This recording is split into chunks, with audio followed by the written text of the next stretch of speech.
everybody. Welcome to another interview here. We have SiX by SiX, who are happy to welcome back to talk about their sophomore album, which comes out on April 26th, called Beyond Shadowland. We have Robert Berry, Ian Crichton, and Nigel Glocker. Hey, guys. Good to see you again. Hey, good to see you, Roy. And yeah, we're going to try and make this work. We have a little bit of a fun. we have a little bit of a fun kind of thing we're going to try and do with this as well, but talk about the new album, talk about what you guys have been up to, and see what's going on. So I guess, the debut album did really, really well. I think it was really well received. A lot of great singles. You guys had real videos. The whole thing came out really nice. But that was sort of still living in COVID land, right? So now we're out of that. You got this new album, Beyond Shadowland. Rob, I want to start with you. Just talk about when you guys decided to, okay, we're going to do a second album. How do you get things rolling in the beginning? Well, like you said, the first one did really well. We were all kind of, wow. I mean, we really liked it. We felt good about it. We felt we came together musically and artistically in every way, but we didn't know how it would be received. And it was received so well that the pressure when the record company says we got to have a second one was immense. Because how do you follow up something that's so well without a little bit of, oh man, how can we meet that? I'll just be honest. I mean, Ian sent me a few things. I sent him a few things back, and he said to me, he goes, it's not as good as the first album. I go, shit. Right? And I said, well, yeah, of course it's not. I haven't worked on it more. So I sent it back to him for him to work on it, Then Nigel sent an idea for the song called Titan, and it was cool. But again, we're making that first step. And Nigel, for the first time, the first album, he wasn't a writer. Now he's written 2 songs co-written on this one. So it just kind of came together slowly. And then all of a sudden, it seemed to click. We worked through that. I don't know. Is it writer's block, Ian? When the pressure we felt from the first album was sort of a writer's block almost, right? How are we going to meet that standard? And then that's what mixed with being really busy too. Right. Touring, trying to get this all done. Ian, when you were sitting there coming up with new ideas, was it similar to the first album? Is it coming up with riffs and then sending them to Robert and going back? I mean, what was the process this time around? Pretty much the same. I come up with a bunch of parts, some riffs, but a lot of sections and 2 sections. Robert's got really great arranging chops, so I sent them down to him to arrange them, and we just kept at it. I was really happy with it. I had a lot of stuff on the back burner too that wasn't used, and I brought that out, and it's worked out really well. Yeah, so keeping the same tone as the first record. I think this is a little better actually, as it's turned out, but quite happy with it at any rate.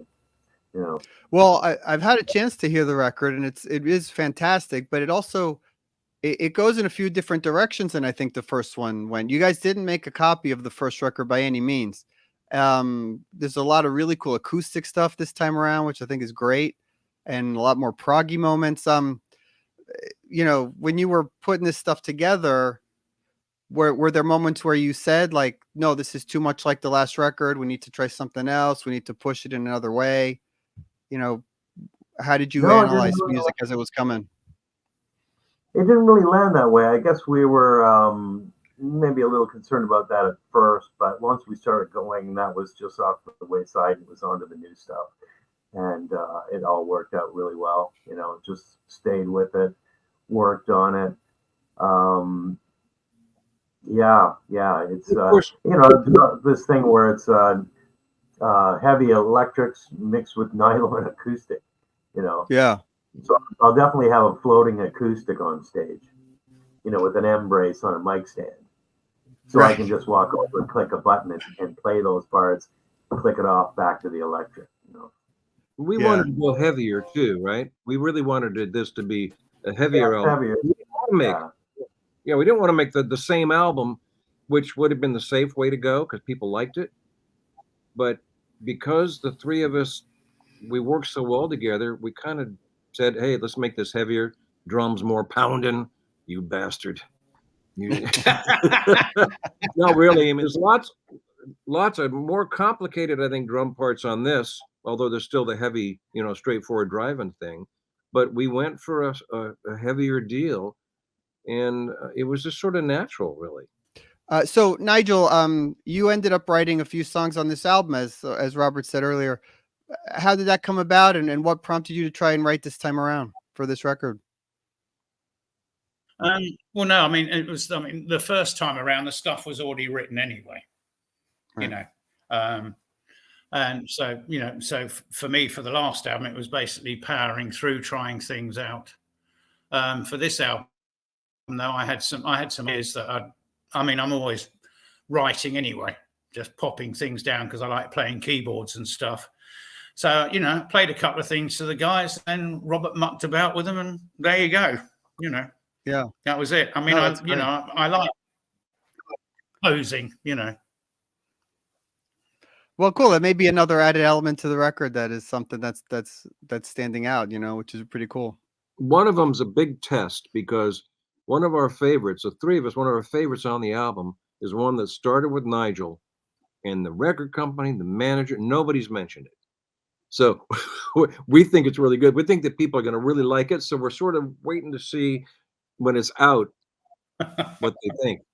It's just fun. Are you going to tell us which one it is, or it's a secret? No, it's Titans. I mean, Okay. Is that the one with the chanting? Yes. Okay. Yeah. It's really different for us. Yeah, for sure. No, that's cool. Yeah, definitely noticeable for sure. A bit of that sort of Eastern influence. Yeah. No, it's cool stuff, man. The album title, Beyond Shadowland, where did that come from, and what's the story behind that, Robert? Interesting enough, we have this guy, Rob Fowler, who does all the print stuff for us, that did the last album cover, even starts the bios. He does everything. That's not his main job, but he's just really good at it. And he felt the same pressure because people really liked the first album cover.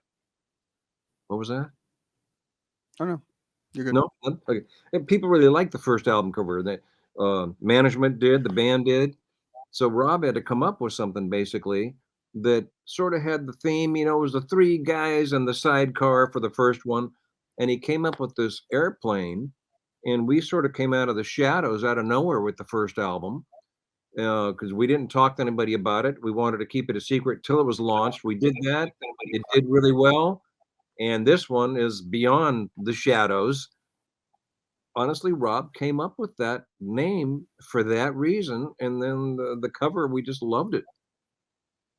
Yeah. No, pretty cool. Right. So the first one was a car. This one's a plane. Is the next one going to be a train? Flying car. Flying car is the big thing of the day. So we'll see it. Right. And it might be us in the flying car. Yeah. Did you guys approach this any differently lyrically? Because there's times where I'm listening to it and it feels like there's a bit more personal type lyrics on it. But is that correct to assume that, or was it something else that influenced a lot of the lyrics? And who wrote? Did you write most of the lyrics, Robert, or was it? I write the lyrics, but Ian really messed me up on the first one. He goes, I like it when you're a little more psychedelic. I really, because I'd write some and they're not complete, but what do you think of the way it's going? And he'd say, oh, I really like that lyric, which meant sort of nothing. It applied, but I thought, my whole thing is it's easier to fix an idea than to get one, right? So I put it down, then I fix it. He didn't want me to fix a couple. And after I thought about it, I thought, wow, this works, and it lets people put themselves into it. The new one, I'm a kind of a positive thinking kind of guy, and there's a lot of negativity going on. So there's, from a personal viewpoint of, don't get controlled by all this stupid media stuff and everything, be your own person, look for the good in the world. But then again, Obliax, it's like, It can mean a whole lot of different things. It's tough now that Ian gave me the license to not have to pin it down exactly. I really enjoy that, and I sort of don't like to analyze it too much, because then all of a sudden I go, oh, I should have fixed that. Oh, I could have made that mean something. But when it passes Nigel and Ian's inspection, basically, by the time I get words to do work vocal, I know that well, Ian's even said, like Titans, he goes, that means something different to me than it does to you, which is really cool. Right. Yeah. Ian, what about the recording this time around? You know, where does the song start in terms of sending the files back and forth, and then how much of that? How long did it take to get all that ironed out?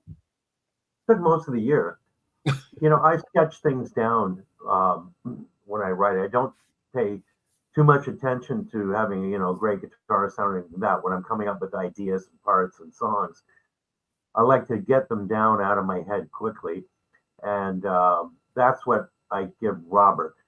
When we decide, you know, this is going to work, I'll re-record them. Sure, 57, 412 Marshall, diesel amp. I have a Soldano, the amp one here, different choices, and get a much better sound. Concentrate on the parts, because I have clean parts and heavy parts too. That is done once we decide we like this song, you know, this is going to make it. So then I get down to recording it properly. Yeah. Do you, when you're doing solos, do you do a lot of takes, or is it kind of like the first one and that feels right? I like to sit down and just go for it. And I'll do 3 or 4 or 5 of them, and I'll put points in that I went, okay, you know, this is really good, because I like them to build, especially when it's on a record. Yeah, I don't want to be on a jam. You know, if I'm on stage jamming, fine, great. You can come up with some, you know, cool stuff. But on a record, yeah, I like it to make, you know, good sense for, you know, if you're going to play it over and over again. So I'll blow up, you know, a bunch of solos, record them, and pick out the map of where I want this to go, and then I'll play it. Yeah, no, some great. The guitar playing is phenomenal. When I put him into the mix, a lot of times, yeah, I mean, the genius is in this guitar stuff, so incredible. But he knows every single note he plays, because sometimes, you know, all the vocals coming out, those fade out that last note. I go, you know, that last note's missing on that thing, or there's a note in the middle there, you know, that you know, maybe I dipped it down because of the drum roll. You know, there's a note that he knows everything, and you listen to it. The only guy I've ever known that gets away with it, that usually a verse, you know, you got verse 1, verse 2, the guitar is the same between the 2 verses. He never plays them the same, or the chorus, you know, never plays the same, and every piece works. And then he remembers all that. I don't know how he does it. Yeah, no, it's that's amazing. Nigel, with the drumming and this time around being involved in the writing, did that change how you approached what you wanted to play? No, not really. I just, again, I sort of had a bit more time with, you know, listening to the stuff that we had. And I mean, you know, Robert puts down, I mean, Robert can play drums great. So it gives me a kind of like a sort of template, but I don't, you know, I sort of get in there, but they always say, do your own thing. And I think this time it was that we just had more time. Yeah. It was a lot more experimentation. One of the good things about Nigel, and this went way back to GTR, 1986, we played together. I didn't care for the guy that they had. He just played great, but didn't have a thing. And a drummer's got a thing. They can play almost nothing, and it's still like Michael Jackson's Beat It, right? Or Billie Jean. It comes on and go, and the guy's doing nothing, but it just feels good. And that's what Nigel's got. Besides using all the licks he doesn't get to use in Saxon, because that's more straightforward rock, hard rock, heavy rock. He's doing all this fancy stuff too, but it's got that thing, which is hard to exactly put your finger on, but it just makes it really feel good. So yeah. I wanted to ask you guys about a few of the tracks, the singles and that kind of stuff, and just see what those are about and how they came about. Let's start with The Arms of a Word. Robert, how does that song come about, and what is the story with that one? Mostly, almost everything starts with Ian. Two of them started with Nigel this time, but Ian has these guitar parts that just speak to me. He'll send something. It's a rhythm. It's a whatever it is, it just speaks to me. And for some reason, he sends me, I don't have the original title for that one. He sends me these wacky titles based on James Bond movie, or like Wren, like a bird. And even that, it fits for some reason. I go out with my coffee and smoking it, and he's singing to me, this Wren bird. It didn't quite sound like a song. It wasn't a heavy, had a kind of a tweet to it, but I was thinking about it when I wrote that. Oh, cool. Hey, whatever works. Inspiration is everywhere. Yeah, the stuff speaks to me in some way that it's sort of magic that I can't explain, because from what he sends, what Nigel has sent, I'm the song guy. I'm the one to put, the melody and the lyric, whatever. And so I sort of glue that together and then send it back, and Ian will say, we should get rid of those two measures there. Let's put something else. I'm going to send you something else back, and he'll develop some more parts. And it's hard for me to explain. It shouldn't work. What is this? What's that? Ah, there you go. Is that you playing Wren? Arms. Oh, Arms. Okay. Yeah, I couldn't make it out. Solo.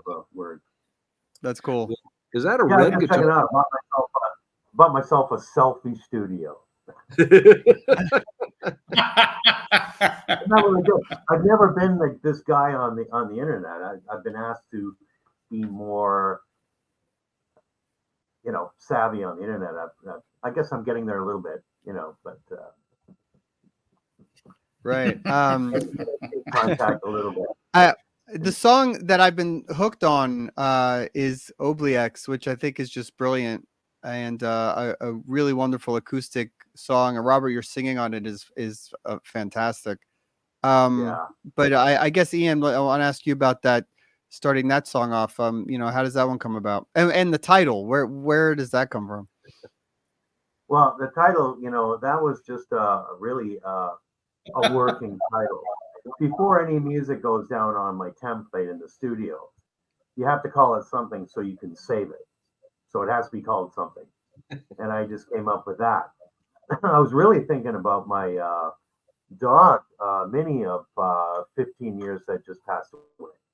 So, she was the inspiration for that song, really. That's a wonderful reason to write a song. Yeah, for sure. And the last one, Robert's chorus actually works for that idea. Yeah, that's a brilliant track. The Mission, which is like a really, really cool proggy song. Nigel, talk about that one a little bit. What you remember from playing on that one? Oh, it's just, a lot of this stuff is, because I'm really used to sort of playing straightforward stuff, and I suddenly find Robert's put in like a bar of 3 or something. It's like, oh God, Well, you were down in San Jose recording with us. Yeah. So it's interesting to to sort of run through the stuff, and I'll be sort of playing something, and as I say, this like odd bar or creep in, like, what the hell's going on here, But it's I find it very it's good for the brain to sort of engage with this kind of stuff rather than just straightforward rock. Yeah, you sort of study it when you're playing. You're studying it when you're playing, and you're adjusting. Nigel has to anchor it. So it goes nowhere if he doesn't anchor the parts and make them happen. The groove is just not there. It's just whatever, So he really has to I find him really focused, still never doing anything that doesn't come natural to him.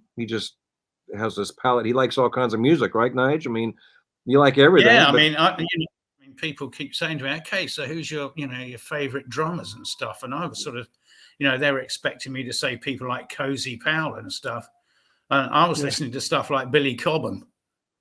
That's where I was, and Lenny White. I was listening to all that fusion stuff. Yeah. Well, and so we're gonna get into your favorite drummers. That leads us into our game that we're gonna play. I think it's a good little segue here. So we have our wheel of 6x6. And so what we're gonna do here is have a little fun with you guys. We're gonna spin the wheel, and these are sort of random topics where if it lands on it, we're gonna ask one of you to name 6 of whatever that topic is. So 6, right? Or maybe if you'd rather, you could between the 3 of you come up with the 6 if that makes it easier. Okay, I think that would be cool. So we'll do that. We'll do combined lists. We'll do this maybe 3 or 4 times. We'll see how this goes and how much of a train wreck it becomes, but it'll be fun. Segment.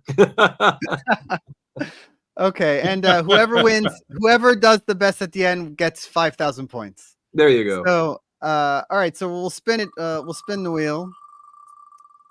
Uh-oh. And well, how obvious is this? All right, Prog albums. Oh, geez. Oh. Okay. So let's see. Let's come up with 6 favorite Prog albums. Rob, why don't you want to offer maybe 2? But Close to the Edge, yes.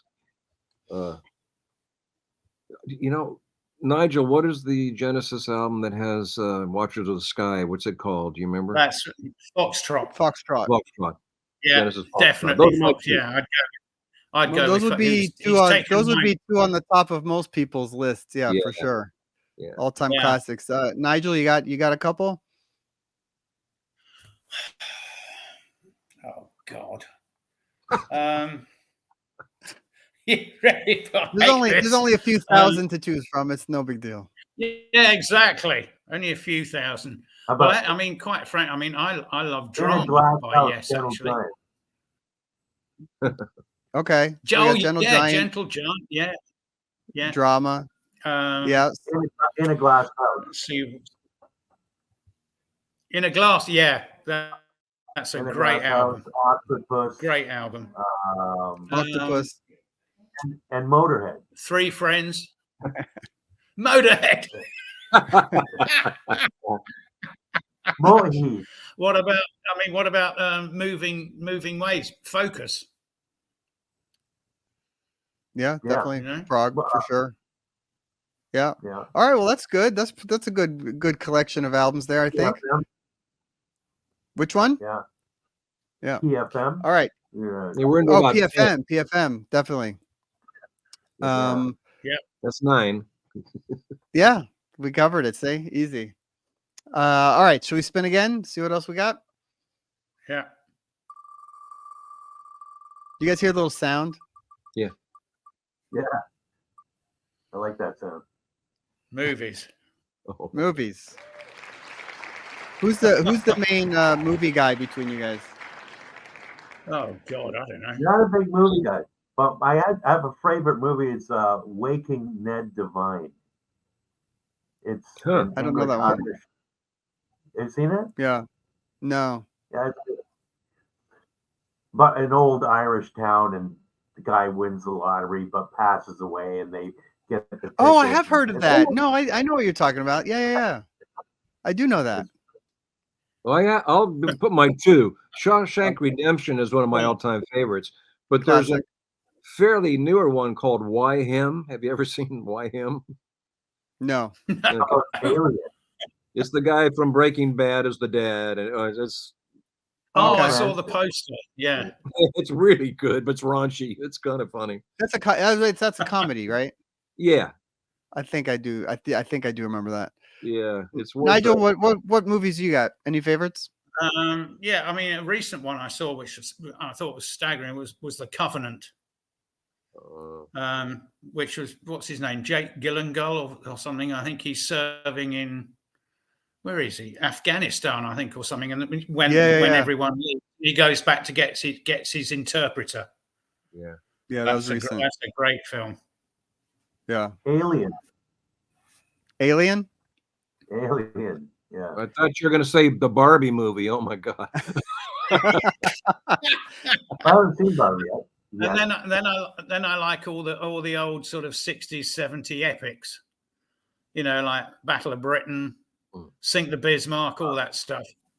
Yeah, that's cool. Well, you know, when you guys get on the tour bus, you can watch Barbie after a show. Oh God. No. Followed by the Three Stooges. I like that movie. That was really there you go. Three Stooges are great. Talking of Barbie, did you see that massive? Where was it? I think it was in Dubai or something. Did you see that massive robotic Barbie? No. I mean, this thing was about 60 feet high, and it moved. She stepped out of the box. I think it's on YouTube. You'll see it. I mean, there's a guy going by, scared the crap out of him. That's great. All right, we'll have to watch that. That's funny. All right, let's do a couple more. Okay. It's actually fun. Oh, well, here you go. Drummers. Oh, God. All right, so some of your favorite drummers, and you guys don't have to say Nigel, or you can. Yeah, better. Not the Okay, Billy Cobham for me. Yeah. Terry Bozzio. Yeah. Steve Gadd. Vinnie Colaiuta. Bill Bruford. And not forgetting the Groove Master, Phil Rudd. Wow. Okay. Yeah. And you said Bill Bruford, of course, absolutely. Any others that influenced you guys? Actually, and Franz DiCoccio from PFM. He was a big influence on me, actually. Yeah, awesome. No, what about like John Bonham and some of those guys? He's one of my favorites, but I'd have to say that I consider Nigel a little bit like Alan White was, and yes, you know, Alan White can play anything, and he still can do all that yes stuff really great, but he can lay it down with John Lennon. That's like Nigel does, you know. So put those two guys on my list. I'll tell you, and another heavy rock, Bill Ward. Yeah, well, he's the master for sure. I always preferred Bill Ward to him, actually. Good list of guys, and of course yourself in there as well. All right, let's do one more.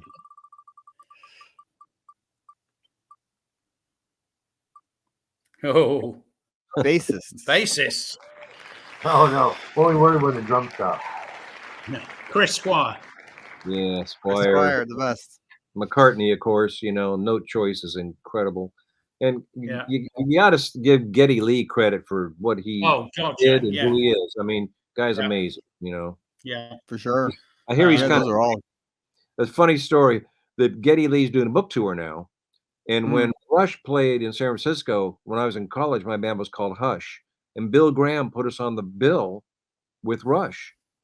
And in his book, in his book, he says, Bill Graham was such a jerk. He put this band called Hush just to piss us off. And that wasn't the reason he did it at all. But anyway, that's my Geddy Lee story. Any favorite bassists for you, Ian? I don't know. Billy Sheen is happening. The girl that plays with Jeff Beck, what's her name? She was. Oh yeah, Till. Ty. She's great. Is it the first one? The first one was Taj Wilkenfeld or something like that. But he's got. But he had another girl after that who was even better. Yeah. Wow. Yeah. All right, you guys got time for one more? You gotta do one more? Yeah. We sort of broke the SiX rule, I think, but I think so too, but it's all good. Now I got to go to feed my snake. yeah. All right. Live albums. That's a good one. First Grand Funk, mate. First Grand Funk live album. Okay. Yep. Classic. I got nothing because I don't really listen to albums. Humble Pie live at the Fillmore. Yeah, excellent. Yeah. And funnily enough, I said Grand Funk, and Ian said Humble Pie. That was the first gig I ever went to, which was a free gig in Hyde Park. Yeah. It was a free gig in Hyde Park when Grand Funk were the original three-piece, and Humble Pie was supporting them with Peter Frampton. Oh yeah. And they brought out Rockin' the Fillmore shortly after that gig. Nigel is good with coming up things for this list. You were right, Robert. He's got him. Yeah. Got him right off the top. He's a lot deeper. Those English. I mean, the first Kiss album. Right. Yeah. You know, the first Kiss live album, and I mean, and you can't take away from it Deep Purple Made in Japan. Oh yeah. Right on. Yeah. Yeah. Good General stuff. Giant did a good live record too. Great. Well, this was fun. Good little get to know. Want to do any more? Yeah, if you guys want. Nigel's enjoying it. Let's do another one. Come on, Roy. Spin the wheel. Spin the wheel, Roy. Spin the wheel. We got fake audience applause and everything. I should have used some of that. Keyboardist. Oh. Tony Banks.